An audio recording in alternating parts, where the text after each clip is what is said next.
Hello. Today I'm going to talk about how to receive guidance from spirit or source or your angels, God, all that is, whatever works for you, whatever describes that which is bigger than you and myself, what we are as individuals.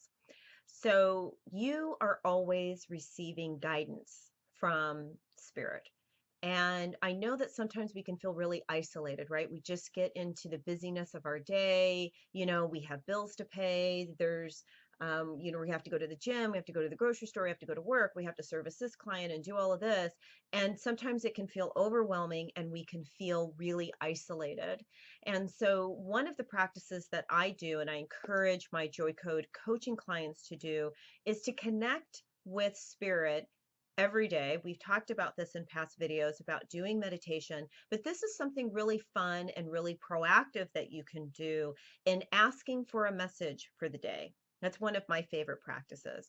If I'm having a difficult time with any situation, I'll ask the universe for some guidance before I go to sleep, knowing that I'm going to have a dream or I'm going to have an impression of what I need to do in the morning. If you're going to be doing this, and I really encourage you to go ahead and either ask before you go to sleep or do this practice I'm going to share with you in just a moment, asking for daily guidance, trust what you receive, right? Because oftentimes you're going to receive something and you're going to say, oh, that's just my imagination. Oh, that's just me just making it up. Or how do I know that it's not, how do I know it's not me? Well, who cares? If it is meaningful, if it feels good, then it is the right answer because you are the universe and the universe is you. So, yeah, it is you giving you guidance in that really big sense. The universe is moving through you, right? It is you. You are made of stardust. So that voice that you hear may be your own voice. So I don't want you to discount that. Um, Practice trusting what you're receiving. And so when you trust it, when you receive it and you trust it, then you have to then test it, right? Is it bearing fruit? Did the information that I receive, is it really helpful in my life? So that's another test you can do for yourself. But anyways, I'm a little bit off track. So my favorite practice in the morning is one of my favorite practices in the morning is to ask for a message for the day and to go to a book and open it randomly. So I'm going to demonstrate this to you. So one of the things that have really been on my mind lately is all this stuff that's going on in the world. And I know when there are negative circumstances, that's widely reported. We live in a dual universe. There's always light. So you can't have all of this negative stuff happening without there being light happening also in the world.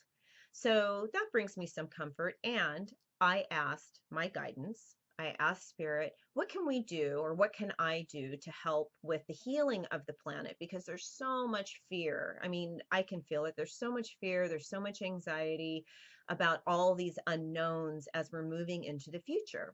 And so I picked up my favorite book, right, randomly, or I opened it random.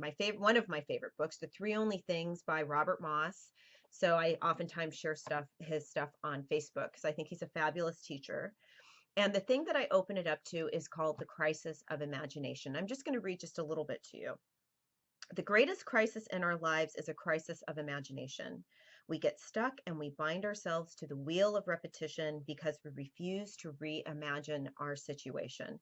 Now, here's the thing as I read on, it says to bring peace and balance to our world, we require historical imagination. Boom, there's my answer, right? It's good stuff, right? So, anyways, take a deep breath. Let it go. So, for me, that's my message. One of the things that I always work with my Joy Code coaching clients on is using the power of their imagination to re-envision life as they want it to be, because that desire is divine. And another teacher that I love, Esther Perel, she says, humans are the only animal with this capacity for imagination that we're aware of, right?